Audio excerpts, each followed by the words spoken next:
So move.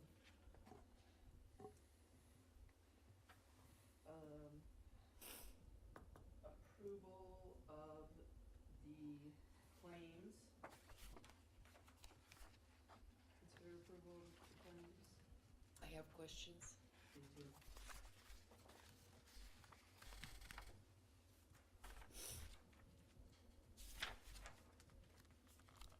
We're gonna jump to that now? Yep. Okay. Make sure you use your mic, Bernie. Rick, what is Cloud9 contract? That is part of our SCADA system contract. That's the Cloud9 is where we store all of our cloud-based SCADA. Okay. It's a part of our SCADA system, which is basically the system that runs all of the wells and gives us any alarms, and it's a shared system that we run. Our wastewater facility runs off of that same system. Okay. And that was, I believe, what you were looking at was our annual renewal. Yep, I hadn't heard of that. I assumed it was a storage, but. Yeah.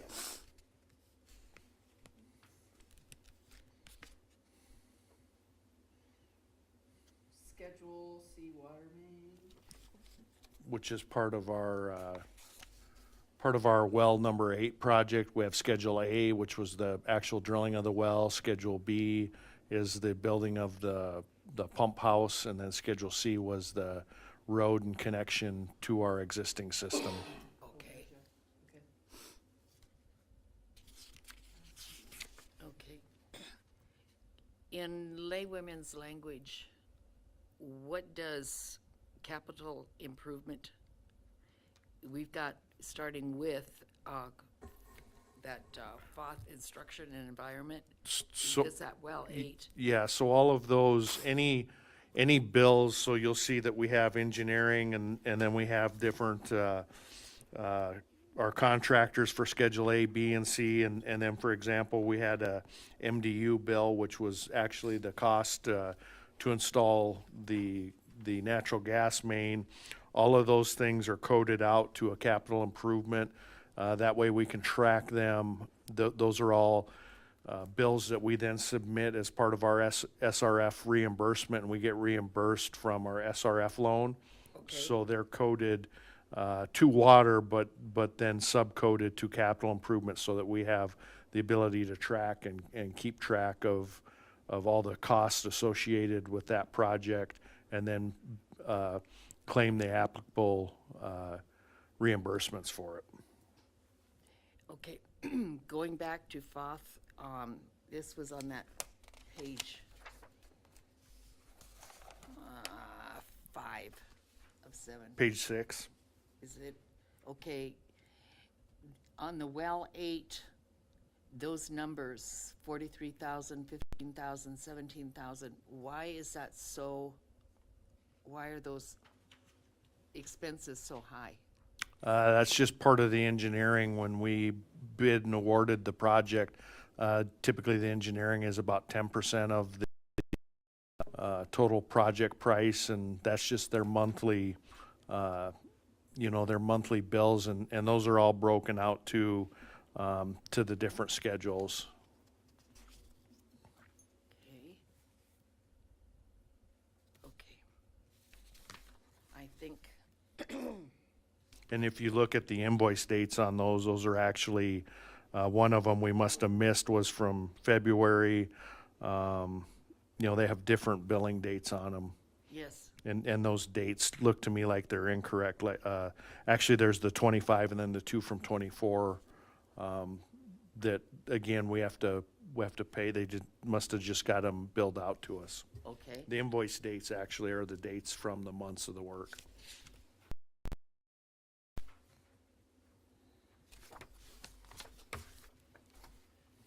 Any other questions, Bernie? I think that's it for me. Thank you. Do you have a motion to approve? I make a motion to approve paying the bills.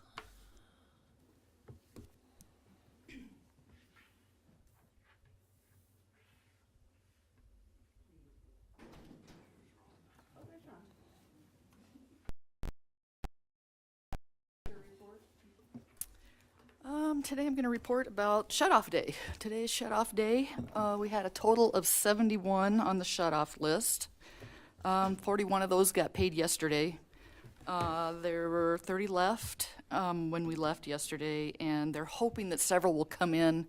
They'll be in the box, in the drop box this morning, and several were going to come or get online and pay last night. So I'm hoping that we can bring that down farther.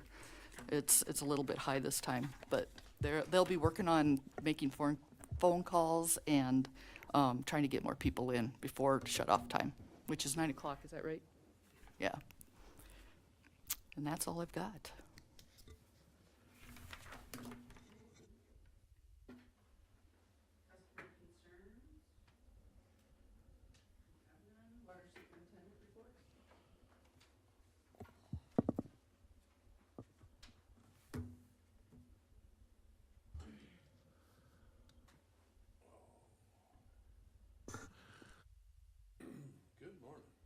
Good morning. Good morning. Morning. Sorry I'm late. So, I've got my whole report summed up on the screen there. This is 2024.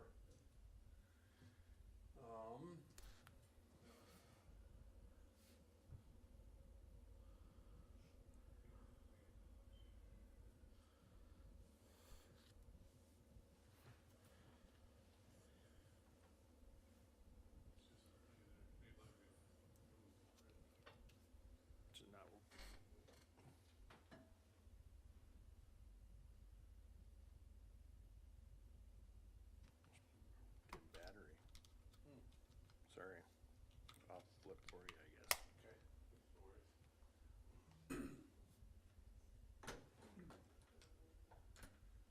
So, I guess we can, this is usually what I wait for to finish, finalize this. It's the start of the report, but this is what we get from South Dakota Department of Ag and Natural Resources. I believe this is the 20th year straight that the city of Sturgis has achieved all parameters to be quality drinking water. We were compliant in everything. This is what the state sends us as a report, partially pretty basic. There is talk in the future that this consumer confidence report is not going to be made by those. It will be sourced to us again. I'm hoping that they send us a template to simplify it, but either way we can do it. It's nice that they send it to us so I can copy and paste and disseminate as needed, but next page, Rick. So these are the contaminants we tested for. This covers more than 1 year, and this is the most recent things. There's nothing really on there. Obviously there's lead and copper. On the lead, we did have 2 that were at the 90% level. They weren't exceeding the MCL, maximum contamination level, but they were at the 90%. So that's something to keep in mind. For some reason I'm struggling seeing it this morning. Everything is right. We did, I believe there should be one. We had to do a follow-up sample on a back T-test. We did have 1 hit. That's pretty common. I mean, you can sneeze, breathe, catch any kind of air when you fill a bottle. We followed all procedures. All follow-up samples were compliant. Pretty standard issue. We do not have a bacteria problem, but it will show up that we had 1 positive hit. It did not come back at fecal coliform, so, okay. This is the same spreadsheet I do every year. This is how I track our water loss on the upper part. Those are all the wells, what they produced, the blue. The yellow is what we pumped in the middle. There's a daily average. Then we have to the right of that, the bulk and hydrant. When we flush hydrants, we meter it. So I calculate that in. That also includes our waterman, which has a separate meter that doesn't go through billing. So I have to include that. Those numbers are usually small. And And then the commercial residential is the amount of gallons we actually billed for. You add those together, you get the total billed. And then the percent accounted for is the far right yellow column. And you can see we fluctuate month to month. That's pretty normal when you have a leak that we don't know about. It may take a month to surface so we can find it. That's generally our larger water loss. You do tend to see a larger water loss in the winter months where people let their water trickle to keep it from freezing. We're slowly replacing mechanical meters with sonic meters, so we are capturing a huge amount of that water loss. We only lost 9% of our water last year. That is very good, statewide and nationwide, and we are getting better. So there's, as you scroll down, it's broke down into different categories. According to the bills, as I was able to put them in, I believe we're at 56 cents per 1,000 gallons to pump it, and to get it out of your faucet, it's $6.57 per 1,000 gallons. That's when you take all of our expenditures per what we build, that's the math you get. On the bottom right, you can see the city government use. Our billing software allows us to break down accounts. So you can see that's the amount of water that we bill ourselves for. So I don't know whether you call that revenue or not. It's robbing Peter to pay Paul. I've got a diversion on there. The accounts, I do want to clarify on that. I'm still trying to refine a report on Cassell that gives me actual accounts. Sometimes it shows up in there that a read and leave on is what would show as our service order, still counts as an extra account. So I'm not 100% convinced that's the actual active accounts we have. The availability I am sure of, and that does fluctuate, but the availability, those are empty places that are paying the availability fee. That's how many vacant houses in essence are sitting here. Any questions on that slide?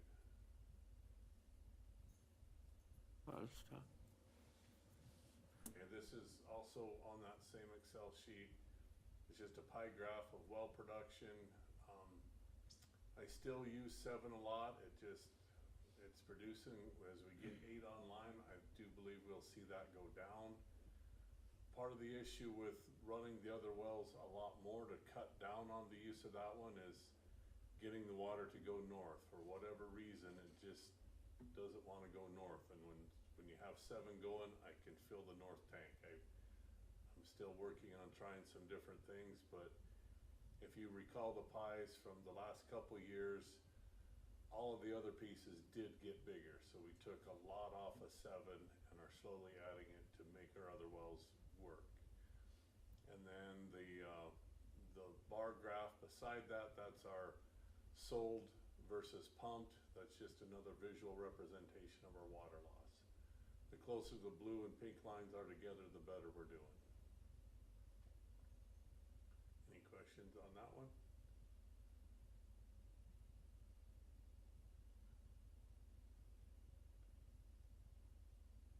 Nope. Okay.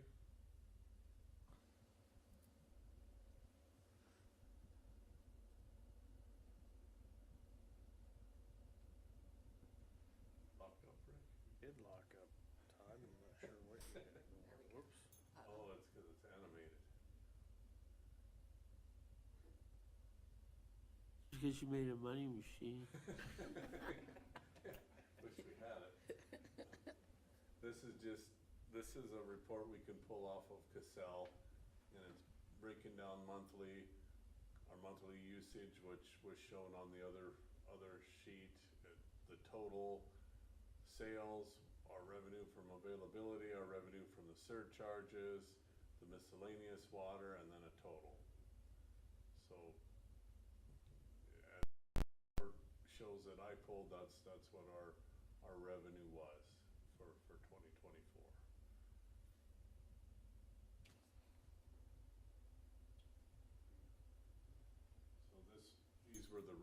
that we had last year. Just another for your record. This is a Google Earth map of the water leaks we had last year. We had a good year. That's not a lot of red pins. I do like that they're scattered out. That's always a good sign. I mean, I just assumed there weren't any red tacks on that at all, but when they're all condensed to one area, you get concerned. That's where you start having the catastrophic failure, and then you gotta start throwing money at things to make it right. The picture on the right, that was a service line we fixed between the main and the curb stop, and this guy was the nicest fella in the world. He called and said he thinks maybe we ought to check things out. He didn't have much water pressure. And that's a 3/4 inch copper pipe and half of it's gone. I don't know how he had any water. I believe I brought the piece of pipe and the piece of wood that had rattled it in here for show and tell, but that's just another picture on site of the leak there. Dolan Creek, you had Two. two? Those were on the old Murray line. And I've been talking to Rick, I've got a solution to abandon a portion of that line. We have one house, we would have to tear up a part of the street, tap onto another line, and we could eliminate about 847 feet of that line. It only serves one person right now. And we fixed 2 leaks on it. Unfortunately, that's a different size pipe. I have to stock different materials to fix it. But it will be fixed. And we're still working on a plan on getting it done, so we can. How close to my house? It's actually on Dolan Creek Road. Oh, okay. It's not, it won't, If you remember, we had that section tore up, right when you take just past Hurley on the left-hand side is where those 2 repairs were. Okay. Got it. these are just some of the things we did. There's a fire hydrant that we applied. The picture on the left is the meter pit that we finally got Jack Pine Gypsies online with. That's installed and it was in operation for this rally. They did a good job on it. It's a very nice vault. Can't say enough good about that being done and done right. Not pulling out of the fire hydrant any longer. I did share this slide on the left last year, even though it was in 24 we did it. That is the mess we had up on Nellie and Sherman. And that was a struggle. This year I did add a picture of what it looked like when we cut everything out before we put it back in. And if you try to line up those pipes, you better squint and cross your eyes because they don't line up. That's what took us a long time to get it to fit in there. That was a huge struggle. It's like a lot of fun. That was a nice 24-hour run. A lot of bolts to torque. Oh boy, yeah, that was, especially when we had to take one part off and then torque on another whole batch of 20 bolts. So this, I don't know if you can make the video work on the left, Rick. It isn't great. It's just my phone video, but they're air developing the well right there, just blowing it out the top. Video doesn't do justice to it, but that's well 8. That's the drilling rig there. That is one huge setup. That's not what I normally am used to seeing at a water well. They brought in some big machines. This is underneath the rig. That's the actual wellhead there where they were drilling. That's a piece they welded on to fit air or to pump different slurries in because of water loss. They were losing circulation. It's also where they pulled all the cuttings out on the left, and on the right, that is the actual well house there with some of the plumbing installed. It doesn't look like a well house just yet, but that's it.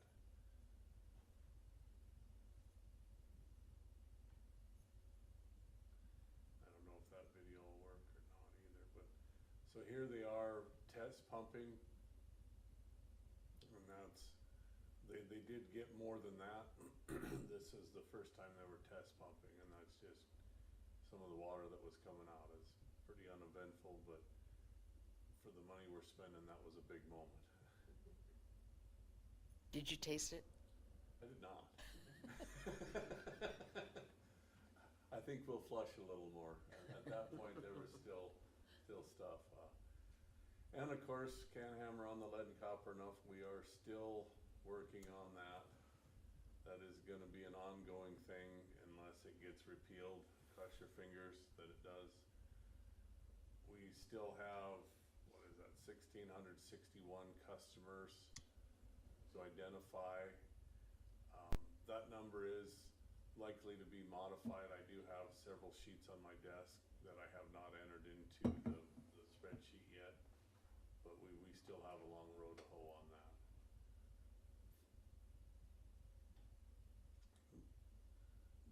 This is where we went up, so we still have the dams up the canyon, and went up there, and somebody had taken that manhole lid and mashed some things up, and I should have taken a picture of what it looks like in the manhole, but I want to say it's about 16 feet down. It's a very small area. The ladder, the steps are half gone, not safe. I mean, if somebody fell in it, it's probably in game. So this is the manhole that controls that dam to be able to release water. So we went up, two of us, and with some tap cons and a piece of bar, and put the sign in and bolted it down in hopes that nobody travels up there with the socket set to snoop. So that was a fun trek, and that's just, while we were there, that's a picture of the top dam. Great picture. It is. And then we're still on the radio read. We're very close to being 100% radio read. We just haven't really hammered on buying more smart points. We're kind of seeing where the development goes. But we are very close to not having to manually read. Of the ones we got left, a lot of it's on Main Street where running the wire is gonna be problematic. We're not dragging our feet, but wanting to go in with a good plan and still keep a good relationship with the business owners on how we drill a hole in their wall and make it so it's aesthetically pleasing for any customers they have. And I'm tickled, as I Googled for pictures of meter reading, this is actually a census setup, and the meter reader is Dave. That's our, he's got the same name, just different guy.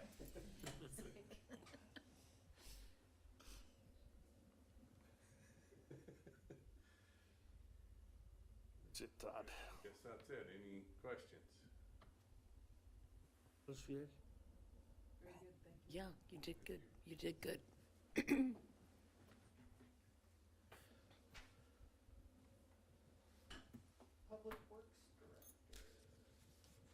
I don't have a lot to report at this time. Again, we're still under construction on well 8. We're on schedule to be completed yet this late this summer. I believe it's September is the final completion. I don't see that we'll have any issue with that. Actually, last week they were installing the CMU block on the well house. We did go back and forth. We were anticipating at one point in time having to install a screen to catch the particles from the well. When we did do that last pumping, we were getting a lot of debris coming out of it, which was primarily gypsum, little fine pieces of gypsum, and that's not good when we get them into our line and they'll plug.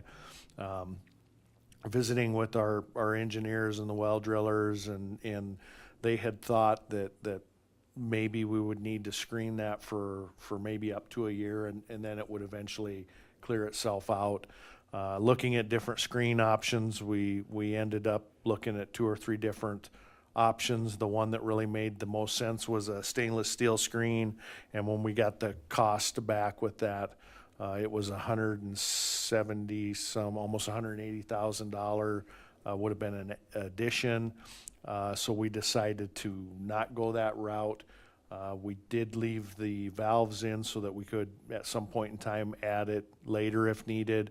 But really, given that we were only going to need to use it for the first part of the well development, Todd and I kind of sat down and developed up a plan that maybe we'll end up flushing that well a little bit longer before we put it on production. So every time we start a well up, it goes through a cycle and it flushes for a certain amount of period, and anywhere from 10 or 20 seconds to minutes. That particular well, we just figured that instead of going the route of having that expense that we probably were only going to use for, hopefully a few months, it probably made more sense to just prolong our flushing time on that well. So we may flush, 5 or 6 minutes and then put the well online to try and remedy that. And we feel pretty comfortable that will handle what we need to do to get those particles out of there. So again, just another cost savings that we were able to do, or that we didn't have to do an addition. And right now, as it looks like, we should be just underneath of our bid cost on that. We did have some reductions.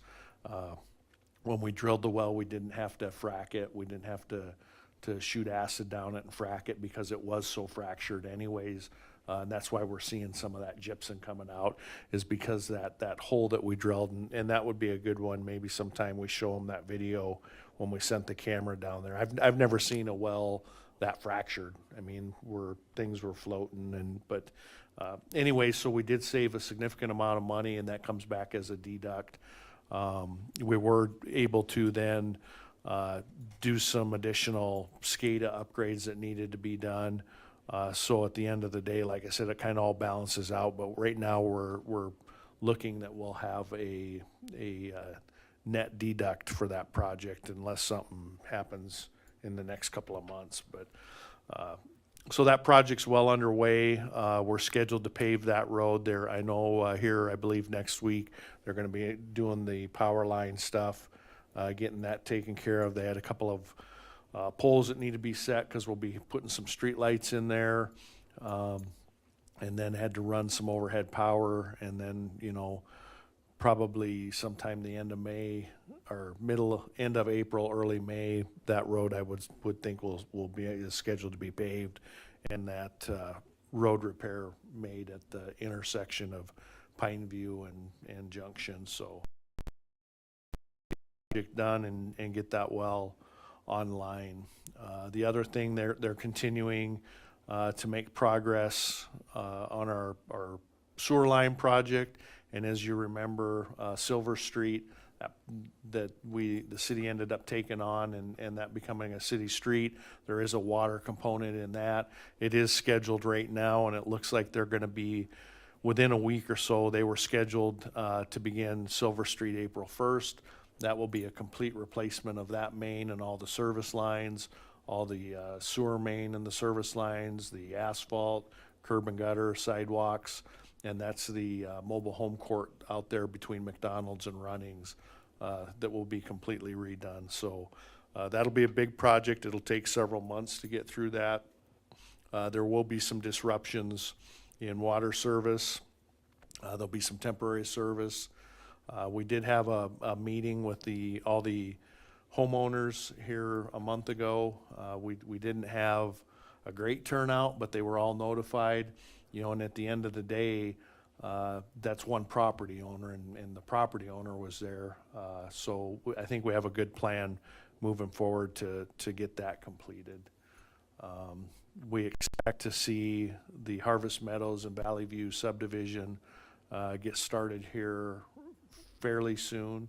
We're working through, we do have all the final plans on that. We're working through right now some submittals and some submittals that we're probably going to have to reject for different types of materials that they've submitted on that don't quite meet our MUB regulations, so we'll continue to work through those, and that's about all that I have. I did meet, I don't think it's gonna have any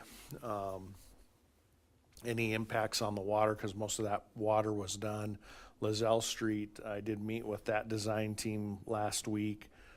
They're gonna have their preliminary plans submitted to the DOT by July, with final plans to follow up in late fall, and that will be that corridor of Lizelle Street that gets done, the first project that is from 10th Street, and that goes down just through the Junction Avenue intersection. If you remember, it's been a year ago, maybe two, where we had all those public meetings in the community center, and that was several phases of project that started out by the county line and went all the way out to Highway 7934 intersection.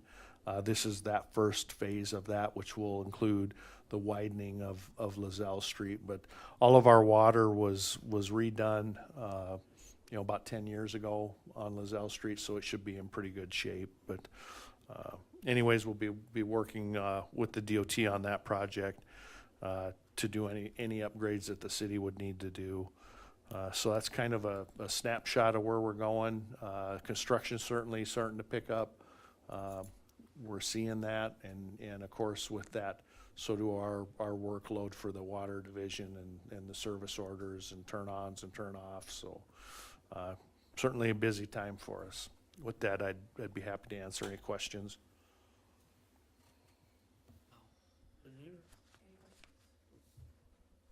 Thanks, Rick. Any public hearings, No. old business? I do.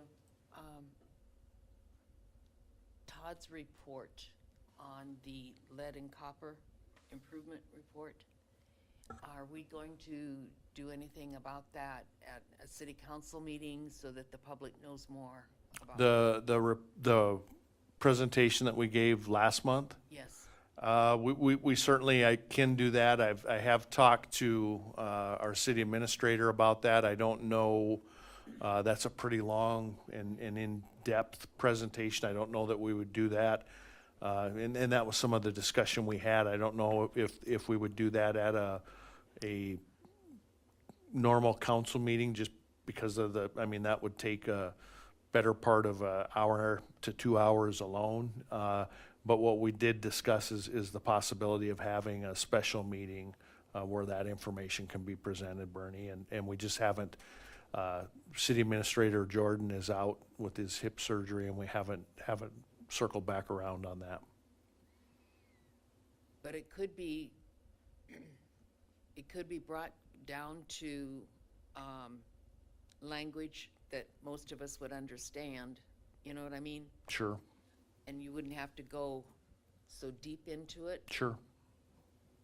if that would be of help. Yeah. Thank you. Any other old business? New business?